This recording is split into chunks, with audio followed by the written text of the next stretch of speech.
Hello everyone and welcome back to another episode of the Cinema Room Podcast, the Spoilercast podcast, where we talk about movies, TV show seasons, and video games. We spoil the shit out of them. I am one of your hosts, Tyler, joined as always by James. As always, how's it going, my friend? Very good. James, how are you? I'm wonderful. Is that not... Wait, what? Oh yeah, shit, sorry, I forgot which order we do this in when we do it your way. Hey bro. Hey bro. Good, I'm great. Hey, bro. I'm great. I am wonderful. Yeah, don't ask me how I am. You've already asked me that. I Shut know the fuck that. up. I Shut know. your fucking mouth. Yeah. Learn your fucking place, alright? Learn your fucking place. Shut the fuck up. Alright, also, welcome back to the show, obviously. But for one of few times we've only had guests maybe once ever. Oh, not on a Cinema Room, but on Spoilercast we had guests for. But no, we did. We had Brett on for we had Captain Eddie, Marvel. We had wait, what? We had Brett on for Captain Marvel, really? Yeah. Yeah, we did. We also had Eddie and Sheps for Star Wars Rise Skywalker. Yes. And today we have another guest, his first appearance on the Cinema Room podcast. Please welcome, big up, LongEaredFox, A.K.A George. Welcome. Hey, George. I'm doing great, thank you. I'm doing fantastic. Good to be here. It's an honour, honestly. You've almost been on all of our podcasts. You've now been on 2 of 3. Yeah. I'm making my way through them. Yeah, you just need to be a guest on Clubhouse, which I'm sure you will be by the end of the year. Hey. Now, usually, of course, we don't say, gamers and shit at Cinema Room. We're cinema connoisseurs. But today, we're also gamers. We're going to be discussing, spoiling the shit out of Kingdom Hearts 3 and its ReMind DLC. And the funny thing is, we've done so many game spoiler casts before we did Cinema Room. That's part of the reason we started Cinema Room, like God of War, Red Dead Redemption, Spider-Man, PS4, all that sort of shit, in 2017, 2018. And then in 2019, the only game we did a Cinema Room on was Kingdom Hearts 3. So it's ironic the second one we've ever done is Kingdom Hearts 3's DLC ReMind. And we'll spoil that, talk about all of that, the secret episode and what that means. And then, of course, our predictions for Kingdom Hearts 4. That's what this episode of the Cinema Room is going to be about. So a little bit of gaming in our cinema connoisseuring. Game connoisseuring, some might say. Our game connoisseuring. That's a great phrase there, James. And we wouldn't be able to do this game connoisseuring if it wasn't for our great producers from patreon.com/as always. King Richard III, Damian, Josh Devillier, Olberik, DIDDLOTIC, Real Cinema, and Hawkins, a.k.a HBarts12, and Seth, and Bullsack47. Without you guys, we wouldn't be able to do the show. The show literally wouldn't exist without Patreon. So I appreciate you guys. And if you enjoy what you're listening to here and you want to hear more, of course, you get this show a week's early access on patreon.com/as always for just $1 a month, plus exclusive access to the Clubhouse podcast, the best podcast on the internet. There's over 77 episodes for you to binge, download, and stream right now for just $1. We said this on the As Always podcast a few episodes ago, whether we didn't just record it all. That Patreon tried to get us to get rid of our $1. We're not charging enough money for what we're doing, and we told them no, $1. That's right. And we will give our content away. We're pretty much giving it away for free, and it's the best content on the internet. So you need to get amongst. And they don't want us to do it. They don't. They literally have told us not to, and I know it sounds like we're joking. We're not joking. They've literally told us to get rid of it. We do actually have an email. I can show you the email. Yeah. Of them asking us to get rid of it. Yeah, I thought it was the weirdest email I've ever gotten from Patreon. Usually, it was so odd. I thought it was a pretty good idea, but then I was like, no, because we got to do this for the people. And I realized they tried to convince. They do a good job of because it is a good idea. Look, it is a good idea, but we care more about you, and that's what it comes down to at the end of the day. So true, exactly right. So we're not going to do it. Because ultimately, we're not going to do it. We could charge more, and people would pay because that's how good it is. We could just make more money for the sake of it, but we won't. Not for the people. Now, for $5 a month, you can get your name read out on the podcast list. So, and that's an amazing thing. The list is incredible. I'm going to read it right now for you all so you hear how amazing it is. Please do it. All right, hang on. Deep breaths. King Richard III, Damian, Josh Devillier, Olberik, DIDDLOTIC, Real Cinema, and Hawkins, a.k.a HBarts12, Seth, Bullsack47, Casey Wood, Pink Flame 313, Tony, the Tarbiters, Pasty, Denis, Adam Sundling, Alfie Rowsell, Jamie Brown, Jesper Olsen, Lumistrad, Mara 5380, Mmmmmm, KEMOSABE, KEMOSABE, KREAMPIES, Olly Hodges, the Cree, Josh J. Anderson, Brendan B. Overlord, RAVJAI, Summer, Dylan, Diogo, Benedict Parker returns, Gwen Hughes, 2018, 1998, 20.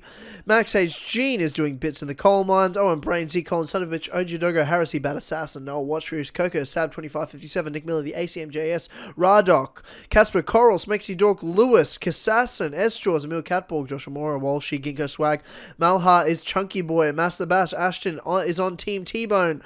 Conversations is objectively worse than as always. Joe the Sexy Boi Smith, Joe A.K.A FoundedScarab, Evan Brown, Iron Rod, Luca, Alfie Robert, Brian Ford, That's How It Be Sometimes Fishy, Bren Fryer, Team Anno Travis, Billy the Team Title, my Captain Robertson, and Baby Boy. Thanks, just we features last fun power. This podcast, that wasn't a bad read if I do say so myself. Pretty good, pretty decent. Alright, ladies and gentlemen, Kingdom Hearts 3 ReMind. If you haven't played it, if you're not up to this in the Kingdom Hearts series, obviously go back, play all the Kingdom Hearts games.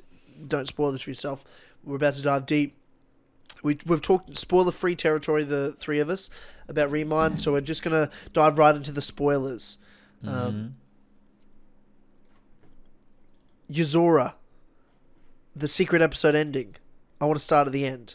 Okay, we can start. Your reactions. Give me your reactions when you first saw Yuzora. You got the what's called the not true ending. So the fake one, the one where you die. The fake one, the one where Sora dies. Oh my! I watched a reaction to it. I'd already seen both of the endings. I'd already beaten Yuzora at that point. Yeah, what was your reaction to that? James, we'll start with you. That ending was... It came out of nowhere, right? Because you... for a start, you're not expecting that when you die. You're expecting when you die, we'll retry and we'll do the boss again. But you die, and it puts you into this cutscene, and already that's like a classic Kingdom Hearts, like shaking things up, making things confusing, which is a great moment.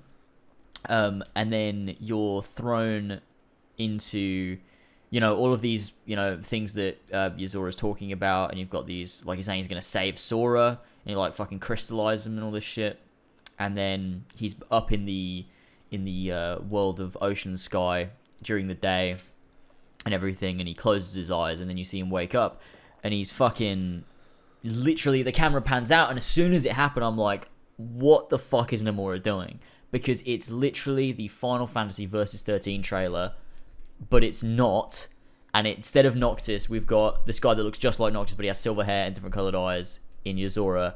And it's like, what the fuck is going on? It's literally the same shot from that trailer, but it's in Kingdom Hearts. The fuck is going on? And then it takes you away, and you've got Yuzora saying the classic line at the same time as Sora. I've been having these weird thoughts lately. And it takes you away, and it's one of those moments where you're like, there's so many ideas, like, rushing through your head, like, where are we going? What's happening? What does this mean? It's classic Kingdom Hearts, and I fucking loved it, just for that reason. George, what do you think? What did I think of the of Yuzora's ending? The first cutscene? But the first one, and then onto the true ending, as it's called. God, I mean, well... I didn't realise you guys didn't know that there was two endings. I had no idea you didn't know that. No. Well, I'd heard about it, but I remember mentioning it on stream, and no one necessarily confirmed it. So I was like, maybe I'm just chatting shit, and I've read some misinformation. But it was surreal, man. Like obviously that first cutscene's amazing because it showed us a lot on its own before beating the boss. Mm-hmm. It put loads of ideas in my head as to what could be going on. It was fucking crazy. But upon beating the boss and having that second, like, the full true ending, it was like I was sort of expecting the next Kingdom Hearts game to be like the last one, and now as we've finished all the content in Kingdom Hearts 3, it's very evident that isn't the case at all, and that we've got so much more shit that we've got to get through, which is just an amazing feeling, because obviously Kingdom Hearts is a series that's grown very close to my heart very quickly. And to have it end so soon after becoming a fan of it would be quite sad. So I'm glad to hear there's so much shit that Nomura wants to do with it, and he's doing crazy stuff that I never would have expected him to do before. We've just all we've done is finish an era of Kingdom Hearts. Yeah, its first 18 years, it's childhood. It's now an adult. What's next? I feel like people have grown up with Kingdom Hearts as children. Now I hope that it actually kind of goes into more adult themes. Yes. It seems like it is going that way. Kids anymore, and we're dealing with different sorts of characters. So that's how I feel about it.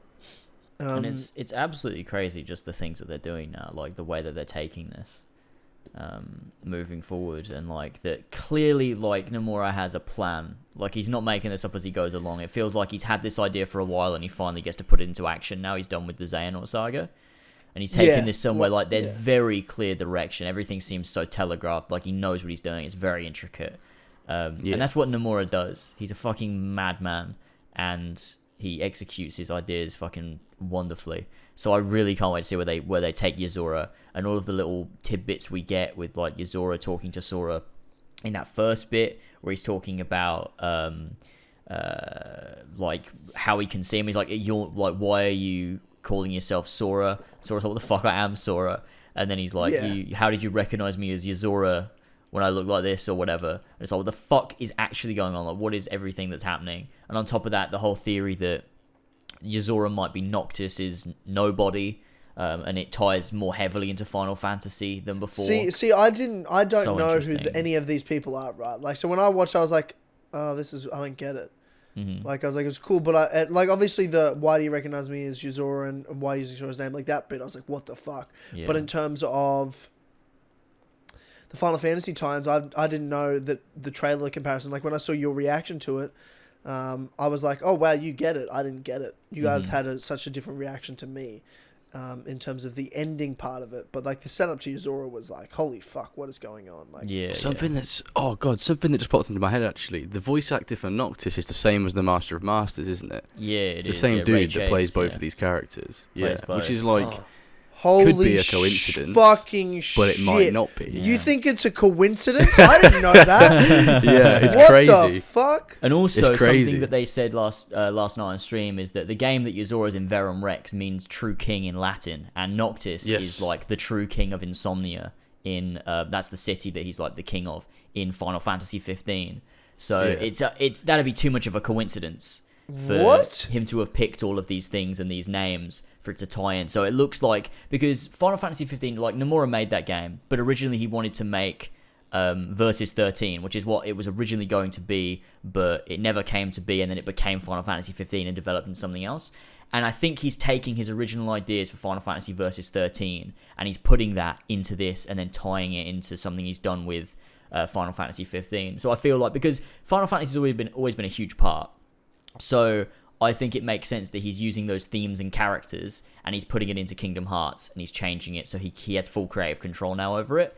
So I think Yuzora is meant to represent Noctis, or could be Noctis's nobody, in that sense. And so he's really trying to tie in Final Fantasy elements. It looks like they're really taking it in that direction, especially with all the little tie-ins here and there, with what words mean and everything. It's so fucking interesting. And I'm so excited for it. And like you see him at the end when he wakes up in the back of the car. That's the Regalia, which is Noctis's car with his mates.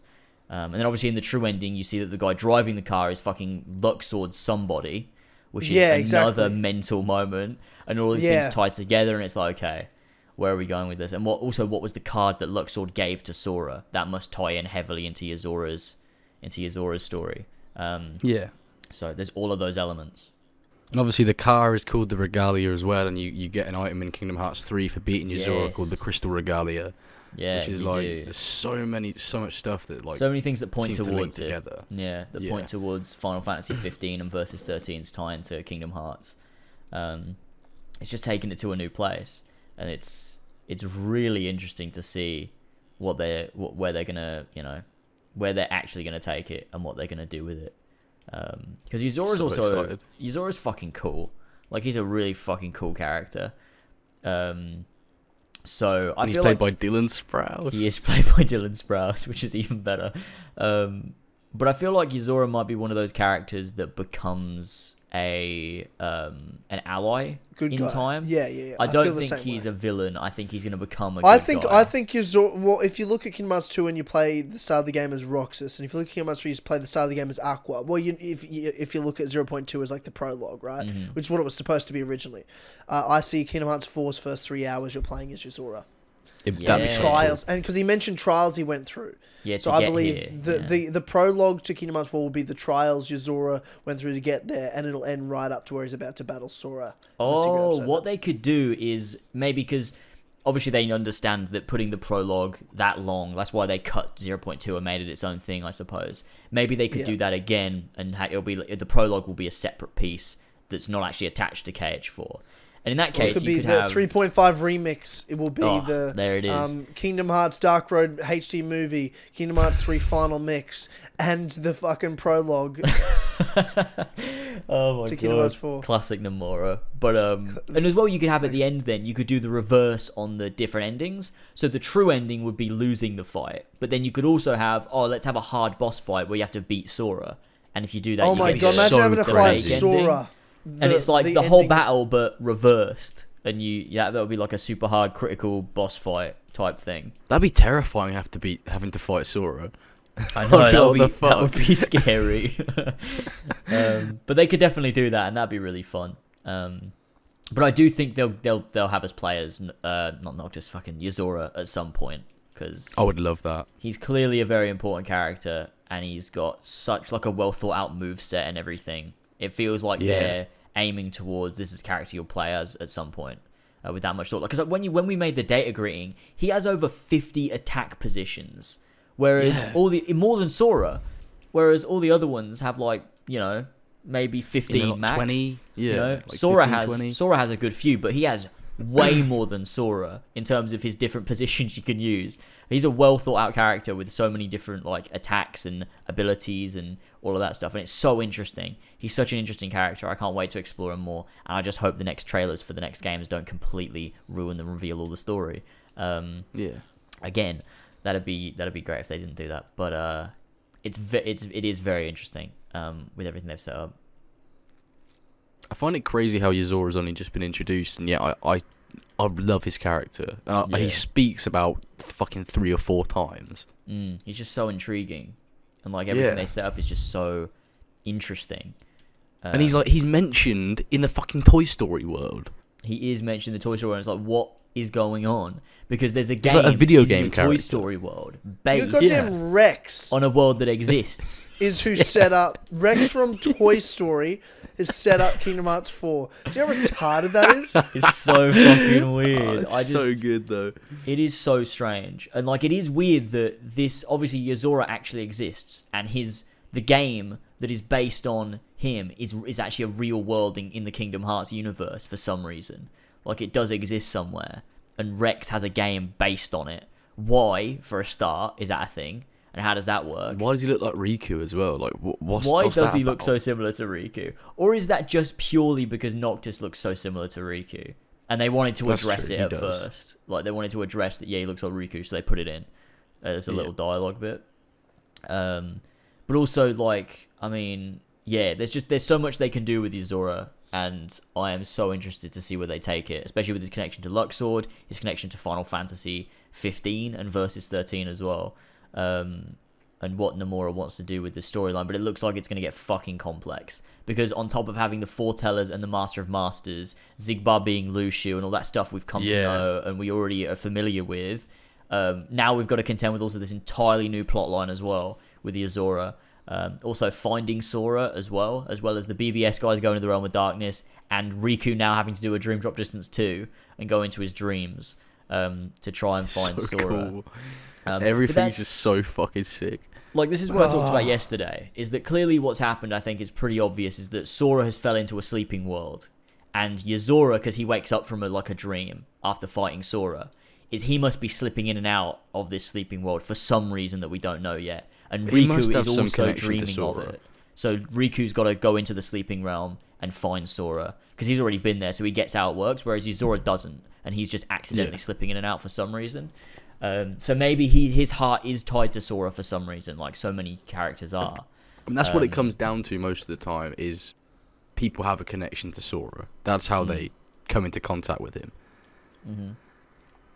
So it makes sense, but we have no idea who Yozora is, so that connection could be anything. Exactly, because we don't know if this is him and he's just the character, or if he's somebody's nobody, because that could definitely be the case. And like we talked about this before, it could be very possible that Noctis, Yozora, and the Master of Masters are all different versions of the same person, and you got like a somebody, a nobody, and a heartless, similar to a Xehanort situation with Xehanort, Xemnas, and Ansem, which would be very interesting if they went down that road. Because, you know, that'd be way more interesting for the Master of Masters to be this, you know, Heartless of Noctis or something. So when Noctis dies, shit. But that wouldn't make... So you're saying... So hang on. Let's just... Well, we're doing spoiler cast here, so we kind of have... Everything's on the table here. Yeah, so alright. Spoilers for Final Fantasy 15. We're literally on the spoiler... Yeah, on the spoiler cast podcast, so it's fine. It's free reign. Okay, I just want to backtrack so I can kind of put this... Because we've kind of gone all over the place. Yeah, sure. Kingdom Hearts 4. Kingdom Hearts 4. Mm-hmm. Not even... Let's go back in further. So what's been set up at the end of Kingdom Hearts 3 is this. The Master of Masters is the next main villain, I guess you could say. The next Xehanort, yeah. We need to talk about what he did with Xehanort and the ReMind stuff. We'll get on to... Yeah, we can go over ReMind. Yeah. We'll definitely go over ReMind. So we've got the players on the board... no pun intended with the whole board game fucking shit. But the players on the board, we've got the Master of Masters being introduced. All his Lost Masters. Yeah, the old foretellers. The book of prophecies. Lushu, who is goddamn Zigbar. Mm-hmm. And now you've got this guy Yuzora. Oh, and what we know, Lushu's box as well. And Lushu's box, yes. And the Master of Masters box, you could say. Then you've now got Yuzora, this other person that's been introduced. Yeah. Now, Yuzora he is what you'd think is the nobody of... What's the guy's name from Final Fantasy? Noctis. Mm-hmm. Right, now that connection. And then you've got Luxord. Somebody is calling Yuzora Commander. Mm-hmm. Like, he's not just there, he's literally calling him Commander. Yeah. Now, backtrack of that, you've got the Latin term for Varan Rex is... True King. True King. Yeah. Which is what they call Noctis in verse 13. He is the true king of Insomnia. Okay. So... Could Noctis be the Master of Masters, or Noctis is Heartless as the Master of Masters? Why do you think that? Because he's the one who predicted the Heartless. Because... Heartless didn't exist. They were created by Ansem the Wise. But that might be why he knows. With some time travel-y shit. I don't know. Just the thing to me is, Noctis is a good bloke. So it'd be weird to me. Although we don't know if the Master of Masters is... We don't know if the Master of Masters is evil. That's the thing. He's never displayed any evil traits. He's pretty fucking evil, man. He's not he allowed all the... True, but he's not like a Xehanort evil. He's almost in ReMind, we literally saw him setting up Xehanort to do what he did. Yeah, but I don't know if he's doing that out of a want to destroy. It's more like a necessity. Like, he understands how time works. And he's just like, this has to happen. Like, I have to make this happen, because if I don't, it, like, destroys the timeline or something. But he wants it to happen for a reason, so I feel like at the very least he's a selfish person that wants something to happen for his own selfish reasons. True. He wants something out of it. That's what I believe. My instinct is he is manipulating people because he wants something. Mm-hmm. And what we see in ReMind is the Master of Masters manipulating Xehanort, a young Xehanort, into going deeper and deeper into the darkness. Yeah. So that Xehanort can do what he does. I don't think that if that's going to... Like, even him saying, like, I'll always wear this robe because I'm just a scaredy cat. Like, you know, like he's a manipulator the way he talks. Yeah. I don't think that Noctis is the Master of Masters or connected to him then in that case. I still think he's probably connected to Yuzora. If not, okay, these are the two possibilities, right? Is that either Yuzora is Noctis' somebody and they're going to properly introduce Noctis as a character into Kingdom Hearts. Probably not necessarily directly connected to the game of Final Fantasy 15. Similar to how you have Leon, Yuffie, Cloud, Aerith, and they're all in Kingdom Hearts. But their games that they're in aren't canon to Kingdom Hearts because that would just make it more confusing. It could be that Final Fantasy 15 isn't canon to Kingdom Hearts, but they'll introduce the characters from it and use those in their plot. And similar themes, like Noctis could be the king in this universe, but they'd have to explain that and it'd have to make sense in Kingdom Hearts. But so if that's the case and they do that, then Yuzora could be Noctis's nobody, and that'd be a really interesting plot. Or maybe Nomura is using Yuzora as a like stand in for Noctis because he can't do the game that he wanted. So like he obviously wanted to do versus 13, it became 15, and like whatever, that game got a bit So muddled. what? I don't understand what this story is. Give me this. What's versus 13? I don't really know much about it. Okay, so originally, not Kingdom Hearts, Final Fantasy Versus 13 was a game that was announced in when was it? 2005, 2006. That's a long time ago, yeah. To come out on the PS3, and it was a game that Nomura was working on. And it, the main character was Noctis. You had all of his mates and whatever, and you got this demo for it that they showed. And afterwards, you don't hear a lot about it, and then it gets re-announced like a decade later or whatever as Final Fantasy 15. But it's changed a lot. It's been through a lot of different development. It's coming out on the PS4. But it's got the same character and the same themes. It's just not entirely the same game that Nomura wanted to make. Like, it's changed drastically, and I think a lot of that is due to Square Enix. What has he said about it? I don't think he's necessarily... I couldn't tell you specifically, but the general consensus is that the game that came out isn't the game Nomura wanted to make, because Square Enix got involved, and he didn't have as much creative control over Final Fantasy 15 as he wanted to, which is why it changed so drastically, and it was going through development hell for a decade and changed entirely. And that's why when they show in this, Yuzora is basically in place of Noctis, it looks like he's trying to take ideas and stories and stuff from what he was trying to do in Versus 13 and put it in Kingdom Hearts to sort of finally do the game that he wanted to make, in a sense, and to tell those stories that he didn't get to tell in Final Fantasy 15. And it could just be the case that Yuzora is instead of Noctis in this case, because he can't use Noctis because he's a Final Fantasy 15 character, and Square Enix wouldn't want that confusion that he's like, telling a different story or whatever. I don't know. So the trailer of Final Fantasy Versus 13 in the car and everything, that's not seen in Final Fantasy 15. That's its own thing. I don't believe it's in Final Fantasy 15. So it's just a trailer moment. Yeah. So technically, the trailer moment it's not a real game. It doesn't exist. So this is now its own thing. Mm-hmm. Yeah. Final Fantasy Versus 13. I'm gonna vote he's a stand-in. You think so? Yeah. I think he's a stand-in. That's what I also think is probably the case. I think both are possible because Nomura is fucking insane, and you could just have both happen. But I think it's also very reasonable to assume he could just be instead of Noctis, because he can't use Noctis, which is, I like both ideas. Although him being a stand-in makes more sense creatively, because it means he can fully do what he wants without Square Enix being like, these are the specific rules with this Final Fantasy character. We don't want you doing this with him. We don't want you doing this with him. Blah blah blah. So it would make sense that that this is the Noctis of the Kingdom Hearts universe, and fans will know and be like, okay, this is what he's doing. Like, this is basically what he wanted to do with Noctis. Would you say that the chocobo on his zipper would just be an Easter egg then in that case, instead of being any form of actual link? That's a good point, because Yuzora does have a chocobo from Final Fantasy, those fucking big chicken things they ride. He has a little chocobo on his zipper. So like a little Final Fantasy reference there. Could just be an Easter egg, could be a heavier tie. I think maybe he's testing the waters with it. Yeah. Depending on where he's going to go with it. But it depends. I guess it just depends what they let him do in the end. But it's very interesting, because obviously we've had Final Fantasy characters before, and we've told stories with them. Like, we've had Cloud and Sephiroth, and they've had their feud, and they've told that story in Kingdom Hearts, and that's cool. So who knows? We could see them tell a deeper story with using Final Fantasy characters moving forward. I think it'd be really cool, and I don't think I think it would only be good for them. You know the skyscraper in the Final Fantasy Versus 13 trailer? Yes. Which one? That's also in the secret ending, the one with the two big towers, and they link.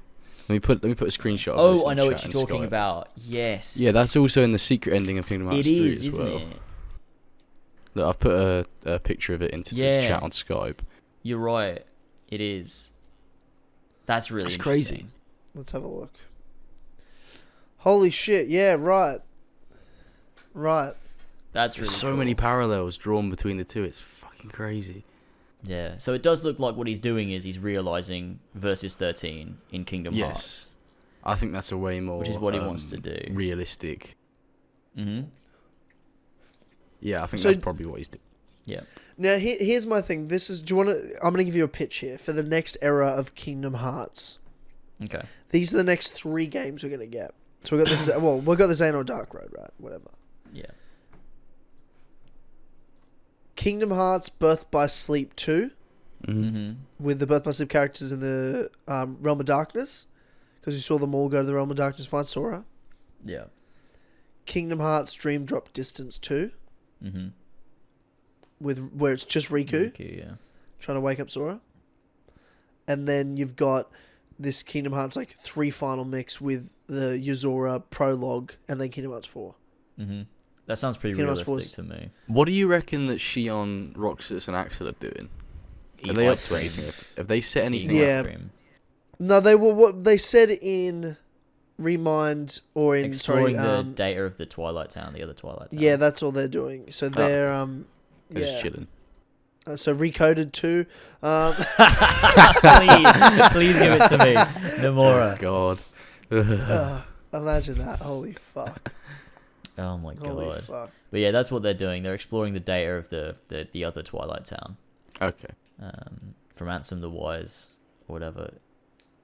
So that's, I hope if Riku does get a game that Mickey is involved heavily in it, because I love Riku and Mickey together. I think they're like the best fucking duo. Cool. He could just be your party member for the whole thing. That'd be so amazing. Like, I you just play as love Riku Mickey. and Mickey's just your party member the whole time, and they have little back and forth. So I actually love them together. They're so good. They're great. They're like it's a a weird really good duo fucking team. that shouldn't really work, but it does. Like, you've got pure happiness and pure like fucking emo vibes from Riku. And they're just great mates. It's really good. I think that could be a really good sequel to Dream Drop Distance, and as you've said, Birth by Sleep sequel would be phenomenal. I love Birth by Sleep so much. Yeah, I love both Birth by Sleep and Dream Drop Distance. They're both fantastic. Honestly, a Dream Drop Distance 2 has me hyped as shit. Same. I love Dream Drop And Distance. you two talk... Yeah, but you two both talk so much shit about Dream Drop Distance. Did we? Do you reckon we'll get a Chain of Memory sequel? Oh, yes! Give it to me. Well, that's what Dark Road is. Dark Road uses card combat. Oh, shit, yeah, it does. Can't wait. It does. Yes. Give me a HD remake, though. So I can do card combat as Xehanort. Please. Ugh. That would be Please. epic. Well, at least we know why he implemented it into Castle Oblivion if he did, somehow. Xemnas Because he did it, I learned the guess. ways of the, put his heart in the cards. I love how card stop combat makes it. no sense in terms of canon. Like, it doesn't make any sense. Like, how is Sora actually using cards to fight people? What's he doing? Imagining them. Oh, God. That's great. But yeah, I mean, Dream Drop Distance 2 would be sick because, I mean, I hope they bring back Dream Eaters and like the command system and stuff. Like, I don't And, want dropping. That's the thing about side games, right? Is I don't want side games to just be KH3 but in a new place. Like, the fun with side games is always exploring a new system. Like with Birth by Sleep, you've got commands, you've got command melding, and all that stuff, and that's really fun. And then Dream Drop Distance, you've got Dream Eaters and everything, and I really like that. And I would love if they would explore that some more in a Dream Drop Distance 2, and then like do something with the Birth by Sleep. And then when you finally get back to Kingdom Hearts 4, that's where you get the traditional Kingdom Hearts combat style back and develop it further. And it makes it so much sweeter Yeah, when you get back finally to get playing back as Sora. It's like, yes. Yeah, because Sora has this specific style, but then when you play as these other characters in these side games, it's really nice exploring these other methods of doing things. I really like that. And the command system also works the best, like, out of all of them. So give me that and have some Dream Eaters back and shit, because Dream Eaters are cool. I love Dream so Eater much. fucking skill trees and fucking doing all that shit. It's so much fun. I fucking Bring love back doing that. Balloonga. Bring back Oh my Balloonga, God, man. fucking Please. let me spam it. Just Oh fat my mistake. God. They better bring back Yes. Sewer Pete as a secret boss, a data battle in Dream Drop Distance 2. I want a data battle Sewer Naughted Pete. Zua Pete. That'd be Zua Pete? Sewer Pete. He's been that'd be fucking naughted. incredible. But yeah, that sounds reasonable that those would be all the games, I think, that we'd be getting, or at least potential games. Those are the ones that are set up to be possible, I think. Dream Drop Distance 2, I think, is the most obvious. I think that's the most definite one we're going to get, is Riku exploring his dreams again. But Birth by Sleep is like I don't know, sort of on the fence for me. I don't know whether they're going to actually Why do did anything they with set it. them up going into the Realm of Darkness? I just don't know why they did that. Maybe just to have them do bits. I don't know. I don't really know why they would set up if they weren't going to do a game. But it could just be one of those things where it's like, that's where they're going. Don't worry about it. We're going to focus on Riku. And then we'll meet back up with them in KH4 or something. I hope that's not the case, because I would love another game with them. But that's the one where I'm like, I'm not sure whether it'll happen or not, as much as I just want Aqua. I don't need to fucking play as the others. Yeah, okay. I was going to say. I agree, yeah. Fuck Terra. As much as it'd be cool to play as him again, maybe for like a section, I don't want 3 separate stories. I feel like there's a lot of stuff in Birth by Sleep that was completely pointless because of the 3 stories. I think if they were to do 3 stories, the way they do it is they get separated in the Realm of Darkness, and the story is them all finding each other again. Yeah. And you'd have separate areas you go to, and there'd be like, so each How do you character... do a full game in the Realm of Darkness? That's my only thing. Well there's it was like great in possibilities. 0.2, but like... There are still... Well, the thing with 0.2 is a lot of it's copy and pasted and reused because it was its own little thing. Whereas if you're doing a whole game and the point of it is to be in the Realm of Darkness, you could have... there's so many worlds that have fallen to darkness. It gives you the opportunity to re-explore potentially old worlds, introduce new worlds as well, but they're like twisted by darkness. Yeah. And so... You could just revisit old worlds, maybe from Birth by Sleep, the original Birth by Sleep, because we saw a couple of them in, or 3 of them, sorry, in 0.2, but you could visit the rest that were in Birth by Sleep original. This gives them an excuse to like reuse like fucking battles you love, like Vanitas, and Ventus's fight Vanitas again, just purely because it's like really Vanitas. Yeah, it's not really there, and it's all he's getting inside his own head because of the darkness and everything. That'd be fun to do, and make. I just don't want to retread too much with these characters. I want them to there be a new story, right? Like I think that's my thing. Mm-hmm. I don't want them to deal with the same fucking they've all beaten it, like they all won. I want the Birth by Sleep characters to kind of move on and have new challenges and new stories. Yeah, and I mean this. I hope they would explore Aqua's PTSD a little bit though. They did ReMind, which was nice. That's one thing I think was really cool because in the original KH3. I mean, if you want, we could move on to talking about ReMind now and the changes they made and stuff. Yeah, let's do that. Because there's that one moment, just talking about Aqua's PTSD, is in the original KH3, you've got the Heartless Swarm just takes out Aqua for no reason, and she's just sort of standing there staring, and not doing anything. But then in ReMind, you give context to it, and like what she's seeing is like it's her PTSD triggering, like seeing this Heartless Swarm and like seeing the Realm of Darkness again. And this like swarm of like dark Aquas come and get her, and like then it's like understandably like, okay, I get it. Oh, it's shit. She's actually got PTSD and shit, and it's actually affecting her. And that's really cool. I like the added context there from that scene. Yeah, it's well, let's jump into ReMind then. Sure. Before we kind of go any further in our predictions for what's next.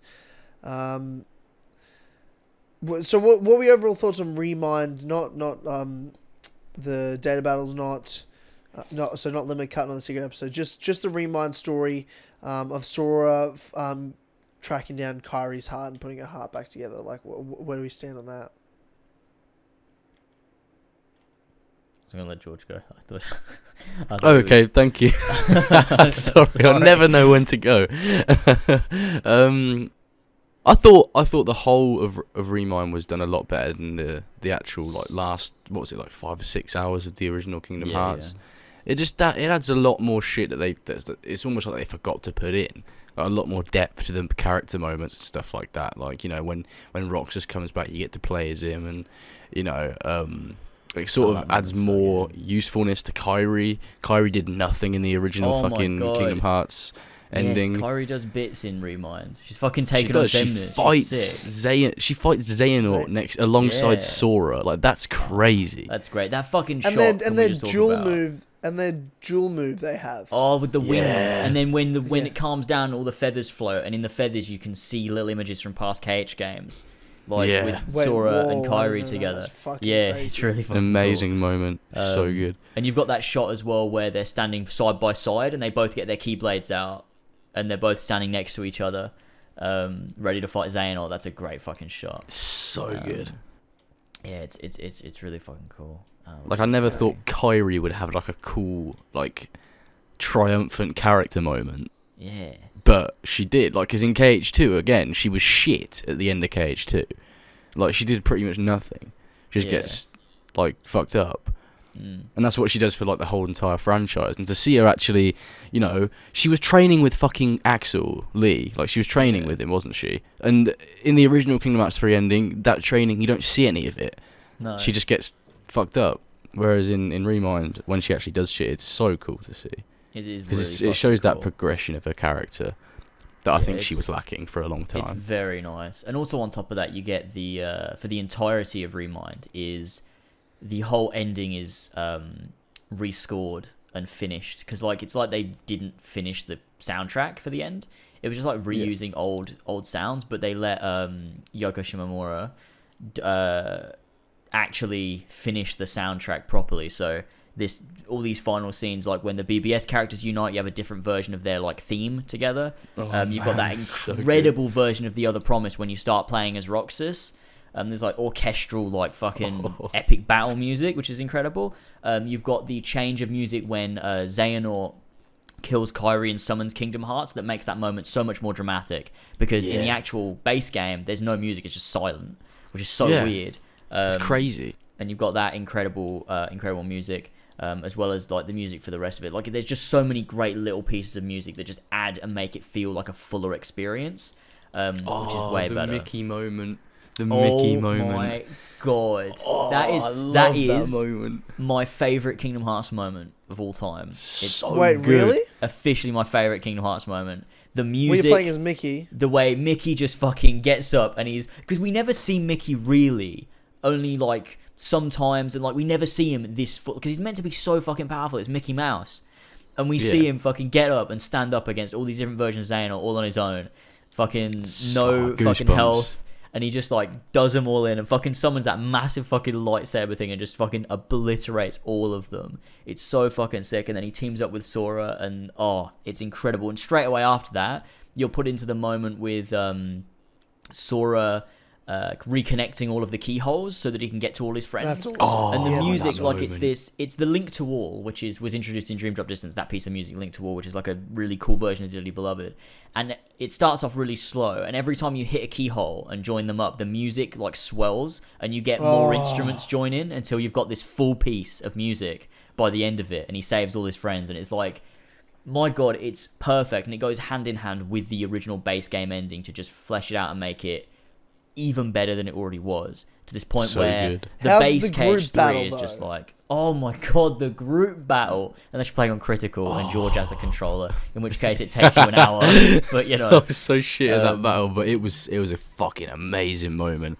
Like when fucking Terra and Riku like fight together and do like that cool move. God. The command is like- called Successor as well. Like, I little know, and things it's like that. all the way back in BBS, he gave him the Keyblade, and it's like he is the successor to Terra. It's like, oh man, it's so fucking cool. special. Roxas and Ventus. Oh, Yeah, having a that little stuff's- back and forth. Oh, my it's God. amazing. There's little things as So well, like good. Ventus saving Shion, which is like a nice little moment, like the different version of Roxas. Instead of it being Roxas, it's Ventus that saves Shion, which is about to get done in. And it's just like such a fucking incredible moment where you've got It's like an Avengers type moment. that is the moment that I wanted to see in the base game, was like all these characters coming together to fight. Yeah. And like you really get to see that they're all just there standing together, and it just looks incredible. And that's another thing as well, this ReMind, the DLC textures all the characters, and they all look so much cleaner and so much nicer. Like the graphics look better in ReMind than in the base game, which is really cool. So they even touched that up. Like the work that went into this is pretty mad when you think about it. Like Endless other amounts companies of wouldn't have respect. done this. Like yeah, I have the rescoring utmost it, respect for Square retexturing it, Enix. the lighting, all of those things.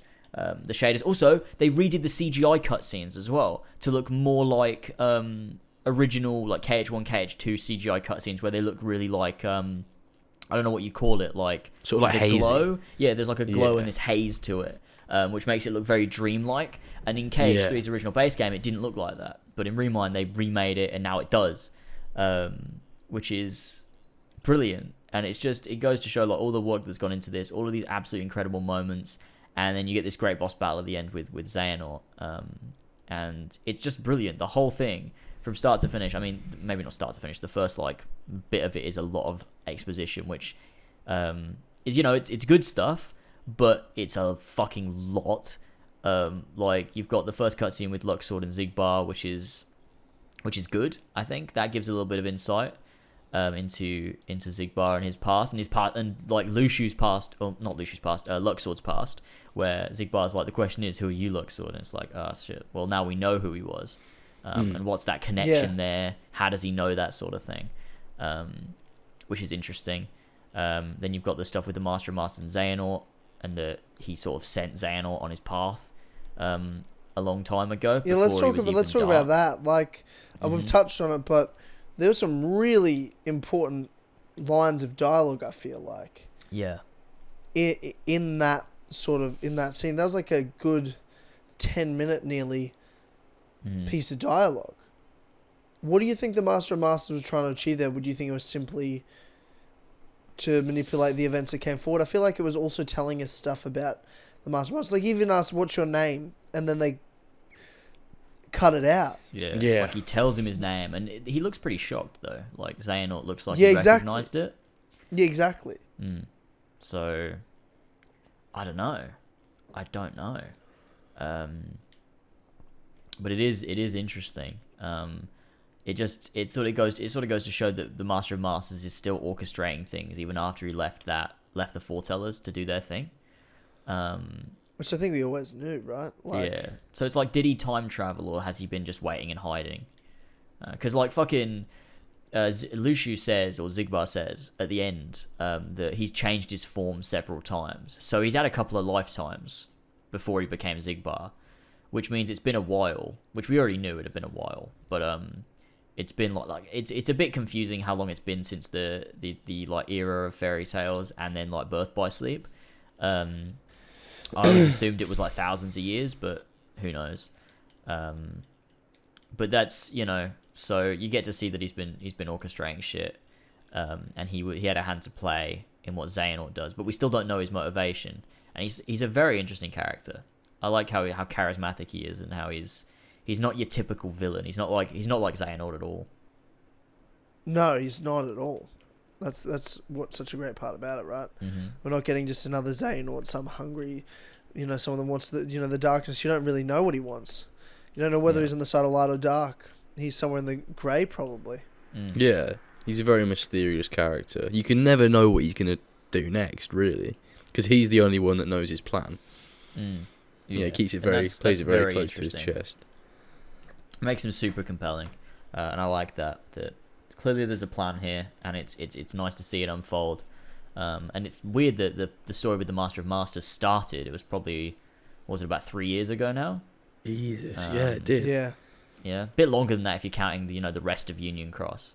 So it's been a while. It's probably about 5 years at this point that the Master of Masters has been set up. So, Nomura is always working on things. He doesn't just like end one thing and start another. There's always overlap, which I think is what makes it feel a lot more real. It's better writing, so that you can go from one thing into another seamlessly, rather than it having to start up a whole new arc out of nowhere. Yeah, and it's like no, the Master Master wasn't started after KHIII. Kingdom Hearts 1 or something. It wasn't like, it's not that long, but like he certainly doesn't leave it till, like you said, the last game or the last moment. He probably was had come up with it in the build up to after he'd done Birth by Sleep, and then he was setting up 3. He's like, okay, I know what 3 is. Now, what's after 3? Because I'm not making 3 unless I'm setting up what's after 3 as well as doing 3. Mm-hmm. Yeah, and that's what we get with Union Cross and the Keyback cover, and then moving into KH3 and then ReMind, we get so much more, and it all overlaps, and it's perfect. It's great. Yeah, it all like bleeds into each other, which I appreciate a lot. A lot of things just like to completely forget about previous arcs and stories and leave open ends and plot holes all over the place. But I'm pretty sure that it's like everything's paid off in Kingdom Hearts, always. I can always be assured that it will be paid off at some point. It may be in 10 years' time, but it will get paid off. There's never anything like, you can't play Kingdom Hearts 1 and go, wow, they never did anything with that. Like, there's always something, everything gets paid off in Kingdom Hearts 1. I think at this point, we're at a point where everything is paid off. Like, you find out, like, why Sora's able to wield the Keyblade, why Riku's able to wield the Keyblade, who Ansem is, why he's doing what he's doing. Who that weird, like, hooded dude is on Destiny Islands. Yeah, you've got that guy. They've paid that off with Dream Resistance and the time travel. everything in KH1 is paid off by this point. And it took him a while to get there. Like, even some of it took him to fucking Dream Drop Distance in 2012 to pay it off, which was, 11 years later at that point. Yeah. But even the they Riku do it. replica story has been paid off as well. Yeah, exactly. They do stuff with everything. They always give your investment means something to them. So they take the time to pay it off, which is it's great. Not a lot of franchises can say that. So you always know. That's the thing with Nomura's writing, is you always know if something happens, it's for a reason. So never overlook anything, because there's never fucking coincidences in Kingdom Hearts. Yeah. Nothing's ever done for nothing. There's always a reason for it, and that's very clear with the stuff they've introduced in ReMind. And I love how story heavy it is. It's very story. good. It's very very good. Was there any other main story points in the ReMind thing that we've missed? I don't think there was. I don't think there was any main story points. What was the? There was something with Namine, I think, and now I'm trying to remember exactly what it was. Can we talk about? Sorry, go on. I don't mean to interrupt. I just had a thought. I just need to remember it. Remind me to bring up where Sora dies, and then you get all those, and you can talk to all those floating orbs, and one of them mentions Yuzora. That's what I was talking about. That's what I was going to talk about. Oh, right. Oh, cool. Well, we're talking about the Perfect. same thing. Because that's what I was going to say. Because Namine, because that float. Because I remember we talked about Horsey and Fox, and I was trying to remember exactly what it was, because something came together and we realized something after the secret ending or the limit cut ending or something, and I forget what it was we remembered, but it was like Namine is that floating star or whatever. She is. Or no, it's the girl, right? The lost girl that Axel and Isa keep talking about is that star, right? Yeah, one of the talks to Sora. Stars. And she says, Sora goes, "Oh, tell me the name of the guy that's was it the guy that's coming to save you, or the guy that's waiting for you, or something like that?" And she whispers it to Sora, and his reaction is just like surprise. And then it moves on from that. And there was something we found out when we finished it. Someone in the chat told us, and we were like, "Oh yeah, that completely forgot about that scene." Now it all adds up, but I don't remember. Shit, neither do I. What it was? What do you mean? Was it something to do with Yuzora? Or was it Luxor? No, it wasn't Luxor, because it wasn't last week. Or it wasn't yesterday. It was the week before that, I'm pretty sure. Yeah, it was. So it was the original ending. Yeah. Oh, okay, I get it. It was because Yuzora is trying to. He says like, "I'm gonna save you" or something.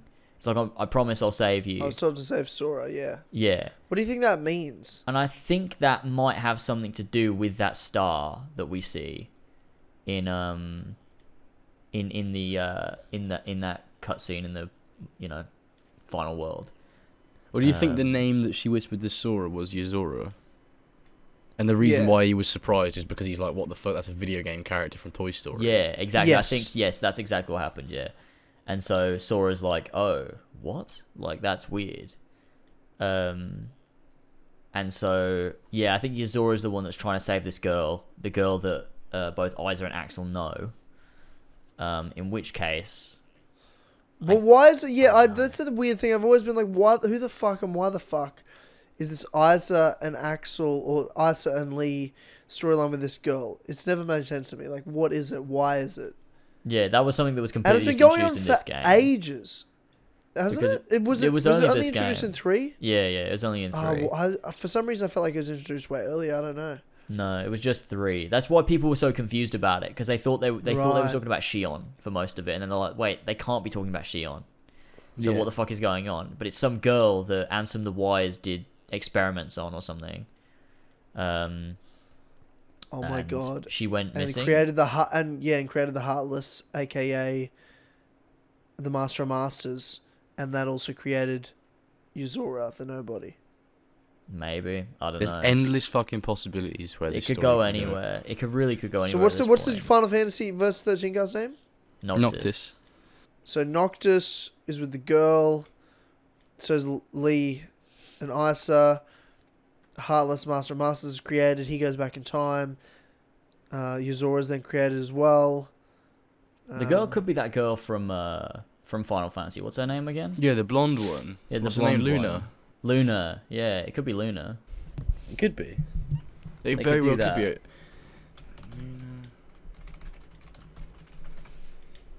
Luna Freya. Is that her name, or is that someone I else? think so. She Yeah, looks very Luna much Freya, like that's her Namine. name. She looks exactly like She Namine. does look like Namine, doesn't she? Yeah. This is fucking mental. And There's so much. She dies, I think. Does she? I don't know. I don't remember Final Fantasy 15 that well. I never finished it. I think she does. I don't know. Well, regardless, I mean, that could be the star. Could be Luna Freya. Who knows? It's tough, and it could be like another stand-in as well. So like, it's not actually Luna, but it's like it could be a different character, and that could be the girl they're talking about. Because a lot of people think the girl is fucking what's her name, Skuld from Union Cross. But like, that's such a disconnected point. That would be like, why would that be the case? I don't know. Like, I don't think any of these Union Cross characters, other than the Master of Masters and the Foretellers, necessarily are going to be characters that we know of now. Like, a lot of people think that Yuzora is Brayne's nobody, but like I get why. Like, hang on, let me get a picture who's of nobody? Brayne. There's this character called Brayne in Union Cross, and I get it because like they look sort of similar, like quite similar actually. So it could be possible that Yuzora is his nobody. God, he But looks at very the same anime. time, I don't know. It's difficult to tell because of the art style as well. Yeah, it is. But if you look at some of this, I think, is this real? I can't tell what's actual like Nomura art and what's fan art. Yeah, neither can I. That's the thing. There's a lot of fan art for Kingdom Hearts. A lot of dog shit fan art as well. But Brayne does look sort of like Yuzora. Like, they dress similarly. And although Brayne has black hair, it's like, I don't know. I don't know. There's so many possibilities. And when you go down that rabbit hole of fucking Union Cross, it could be anything. Because there's so many possibilities with that. But it's very interesting. It is. The story of Kingdom Hearts, it goes deeper and deeper and deeper. The more questions are answered, the more questions you end up having. There is And that's so like much the beauty to of the it. franchise. Just scanning through my ReMind footage here, just seeing if there's anything I've missed. Have we talked about the data battles? I mean, there's not really any story to cover in terms of No. spoilers. They're great battles, no doubt about it. I mean, I guess the only intriguing part about it is why the fuck is Riku wasting his time playing as Sora in a computer game? Is it to collect data so they can Yeah, find so like him? the data that then they can go into his dreams. Yeah, Is but that it what it's doesn't for? work. I thought the data was for like to see if they can find any data out about where Sora would Yeah, be. right. And Yeah, they right. can't Yeah. they can't like unlock it without beating all of them or something. Like, it was trapped behind the data of the organization or whatever. So they had to beat the organization to be able to unlock this data or whatever. Yes. Yeah, true. Which I don't think went anywhere. But I don't know. Yeah, I don't think it was it just worked. an excuse to have data battles, yeah. Which you don't really even need a story reason. which I'm fine with. Yeah. Who But cares? you know. But I'm cool. glad they did it. They used it as a chance to bring back Leon and Yuffie. Aerith. Yeah. Yeah. And the And Blue Sid. Fairy. Oh, and Sid, yeah. Sid's a classic lad. He's great. He's such a meme. But yeah, That I twig mean, in his mouth. it's not even a twig. And like it's a also big a year. stick. It's also a year that's passed. Remember that. Oh yeah, it's a year later as well. That's a good point. So Sora's been missing for a year. And Kairi's asleep, and they're in. They're going through her memories. Mm-hmm. Do you think it could potentially be a Kairi Riku game where you play as Kairi as well? Oh, maybe. Oh, Which because releases that's soon. interesting. Because if you speak to Aerith, Aerith does say, "I'm sure you'll tell Kairi about this too, won't you?" After the end of the limit cut. So that's like a little, like, obviously, you know, you could read that as just he's just gonna go tell Kairi about it, but it could mean that maybe you will have a Kairi and Riku game which will be like Dream Drop Distance, where you switch between KHIII and Riku. That'd be fun because you'd get to see KHIII interact with all these Disney characters too, which we've not really seen. In terms of going through all these worlds. And she can actually go on an adventure for once. And like it'd be so fucking cool to afterwards at the end, because KHIII, what is it Sora says? Like, after looking for KHIII, I realized that all of this stuff is so much better when you have someone to share it with or something like that. So it'd be like, KHIII would be like finally have stories to tell Sora as well, like about stuff that she's done, and they can relate because finally she's been through the same stuff. It'd be like a role reversal as well, though, wouldn't it? Yeah, and it'd make so much Sora sense trying to save KHIII. her. Yeah, to have KHIII looking for Sora along with Riku. It'd be really cool. Destiny Islands, lads. I love them. That would actually be really cool. That is actually sort of the game that I would like. Switch between KHIII and Riku in a Dream Drop Distance style, going to all these sleeping worlds, trying to find Sora. That is actually a sick game. That would be so cool. Now, my final question is the thing that Nomura loves fucking doing, it annoys me the most. ReMind had to be on fucking Game Boy, and Dream Distance had to be on 3DS. ReMind? You mean Recon? Birth by Sleep. What's that? You said ReMind on Game Boy. Yeah, right. Sorry, Recon. Yeah. Chain of Memories. Recon. There, you have all these different platforms that he does all these things on. Like the PSP was Birth by Sleep, all that shit. Do you think he can just not be a cunt and make Dream Drop Distance for the PlayStation 5? Yeah, he's not doing that. He's not doing his fucking side games on random platforms again. He's worked this hard to get it all in one place. Hard, yeah. There's no chance. This is a different era as well. Then why did he do it in the first place? Because Nomura loves new hardware. He said this before. He loves new hardware and he just wants to make things for it. But he also can't help himself, and everything he makes has to have a really big story purpose behind it. So it's like a double-bladed sword where he loves making everything for whatever he can, but he can't stop himself from making it all relevant. So it means that the player is stuck having to play all these fucking weird side games. And I think for now, the only other possibility is like the Switch being there. But I don't think he's going to release a game on the Switch. I think the only thing that he'll do with the Switch is release the collections onto the Switch. I don't think we're going to be getting a Switch exclusive. Purely because as well, I don't think Kingdom Hearts 3, like someone said on stream yesterday, is going to run very well on the Switch. And so a game like that, coming exclusively to the Switch is like, they're going to have to do a lot of work to get it to run on a Switch. To downgrade it. Yeah, and it's going to be a ball ache for them. So I think they'll just, from now on, Xbox and PS4, or I guess PS5. Really? It's just so odd for me. I'm not used to that. I'm literally... You guys might be like, oh, this makes sense, but to me, I'm like, that's so weird that would happen. I just can't believe... I will believe when I see it. But it's also I just will not believe any side game will only come out on consoles like normal other than the main games. I refuse to believe that. It's weird. It's weird because also... But like these days, there's not those big side console like... Like, who the fuck plays a DS? Like, if you want to play a fucking Nintendo game, like you're playing it on a Switch. Well, DS don't exist anymore. Like they're done. The Switch is now, and there's no PSP. The handheld. There's no PS Vita. That doesn't exist anymore. Like, yeah, true. They don't make them anymore, and they don't make AAA games or whatever. Don't release. People don't want to play handheld devices anymore. They've got their phones. Exactly. Yeah, exactly, and that's why you're going to get Union Cross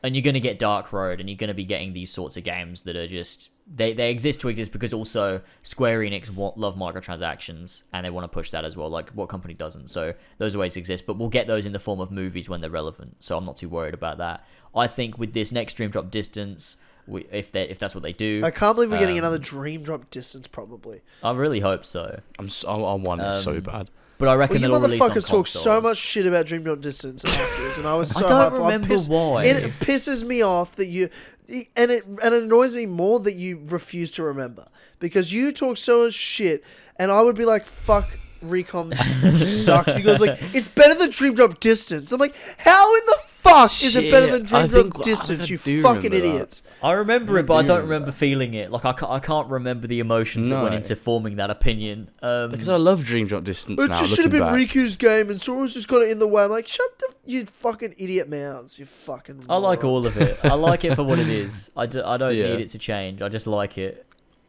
I don't know why I would have thought that. I don't know. The game's fantastic. It's very good. So I do want to Dream Drop Distance 2, and give me Riku and Kairi, and give me some fucking Riku worlds. and Kairi game, wow. Give me bloody let's go to Shibuya and have the World Ends With You characters as well back. Well, that's what it sounds like, right? That was the That'd be secret cool. ending of Kingdom Hearts 3. Yeah, well, that's Riku where there. they are. Yeah, that's also where bloody the secret boss takes place in ReMind. When you're fighting Izora, you're in Shibuya, so that's True. cool. But the weird thing is with that secret ending though, is it doesn't look like Riku is in the same place as Sora though, because it looks like Sora's in Shibuya, yet it looks like Riku is somewhere else entirely, because he's in that place with that building from Versus 13. Yeah, he is. Which is interesting. Who is Riku? Riku, yeah.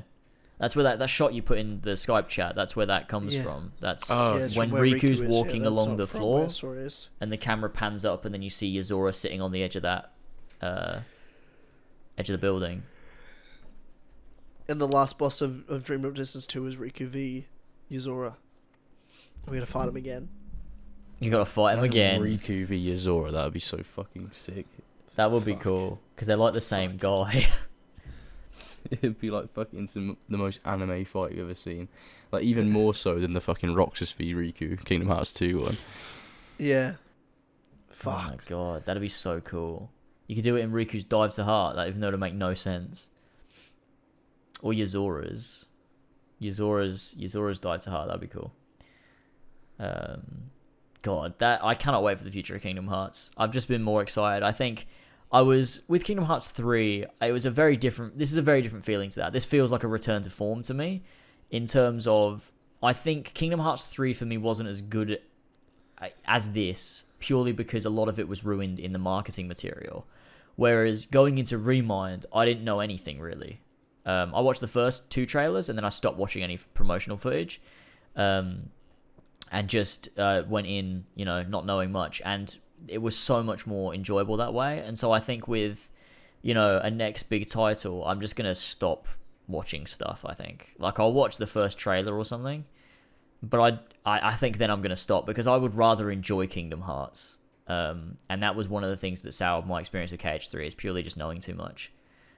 Because I think loads of it would have been so much better if I hadn't already seen every cutscene in the game before it came out. And that's why I love how the much final... they put in the trailers. It was insane. It was mental. And they even released, like, I went back after I finished the game and watched that final battle trailer. They pretty much fucking ruin the ending portion of the game in that fucking trailer, where they show the Battle of the Keyblade Graveyard. It's like, why would you show the end of your game?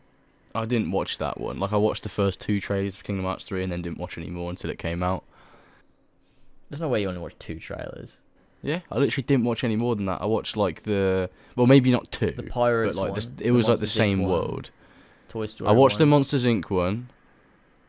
'cause that I was didn't watch release the date Pirates right? one. I didn't watch the Pirates one. I feel like the Pirates one was part of... No, it was at E3. I think the Pirates one was at E3. Because they did a trailer for every world. Which was silly, because I don't see the point in doing that. Yeah, I guess it was just such a big game that they were like, we need to market the fuck out of this. So I guess that's why they did it. I don't know. But hopefully moving forward we don't get that. Or if we do, I'm just going to ignore it, because I'd rather enjoy the games. But yeah, the only other thing is that at the end of ReMind we get the little text that pops up that says an oath to return Kingdom Hearts instead of reconnect Kingdom Hearts. Yeah. Which looks like that could either be the new thing that's replacing reconnect Kingdom Hearts that means something else. Or it's additional and it's a new thing that they're going to add as well. So reconnect Kingdom Hearts and an oath to return Kingdom Hearts, which would that is be to very return the worlds interesting. altogether? I assumed it was to return Sora. An oath to return Kingdom Well, Hearts. Sora is Kingdom Hearts. So is that is it saying an oath to return Kingdom Hearts, or is it an oath to return And and then the underneath it title it's of the got game. Kingdom Hearts? That's what I thought it was. Nah, I think it's an oath to return Kingdom Hearts.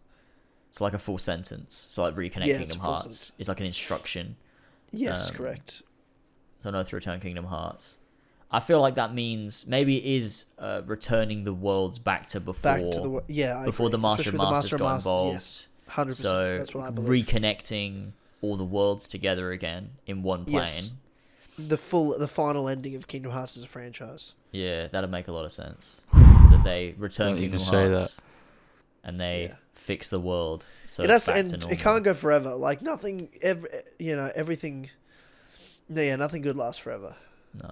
So I don't want it to end, but I also want it to end because I know if it ends, it can remain pure. When I look at fucking the MCU, and even if it goes bad from now, I can look at Endgame and everything before it as this pure thing. It's over. I'm sad it's over, but it's there. It'll always be there, fucking perfect. If something goes on forever, you're eventually going to get to a point where you're sick of it. Exactly. Even if you love it, you're going to get to a point where you're sick of it. And, it's when something ends and you miss it, that's better than, having it go on forever and wanting it to end.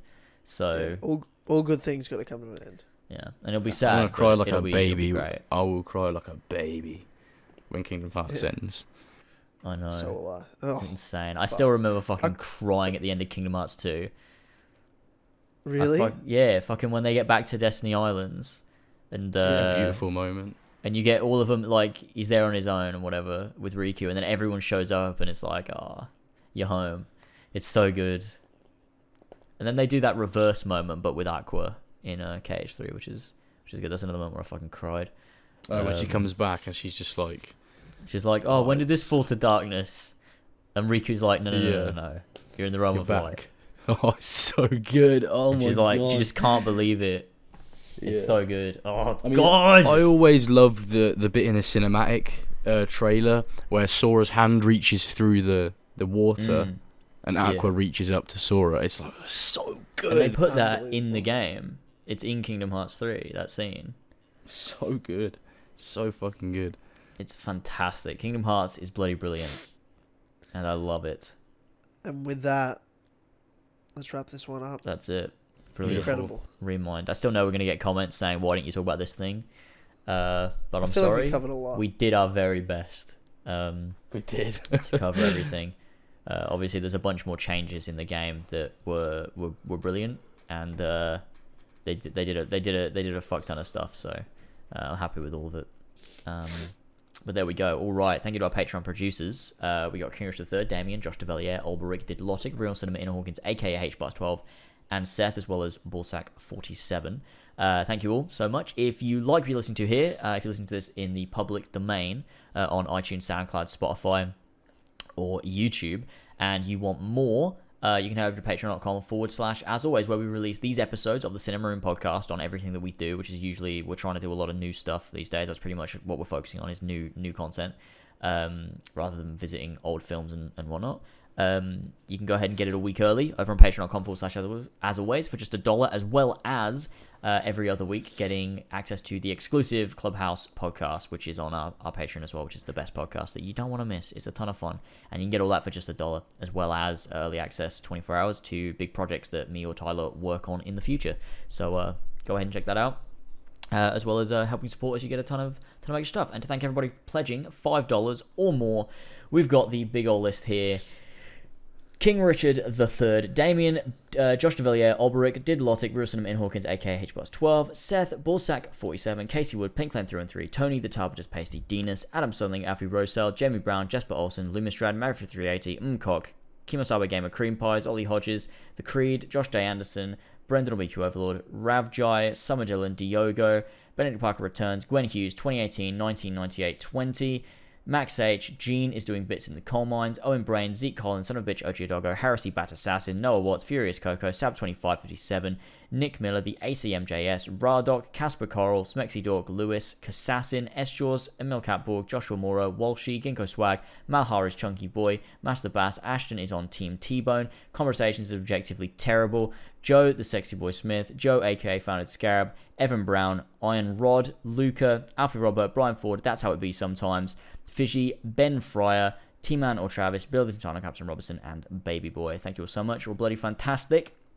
And we will see you, depending on where you listen to this. If you're listening on Patreon, we'll see you in a week's time for Clubhouse. If you're listening in the public, we'll see you in a week's time for, As Always podcast, episode 120, I believe will be by then. I don't know. Something like that. Yeah, there's a lot. Yeah, there's a bit happening in between things. Yeah. But there you go. Thank you all so much for listening. Thanks, George, for joining us once again on this. It's a pleasure. I'll always, it's always good to chat about Kingdom Hearts with you lads. It is always good to chat about Kingdom Hearts. It is always good. Perfect. It's a perfect podcast. It really That's is. true. And that's it from us. We'll see you next time, boys. Goodbye. See you later. Goodbye.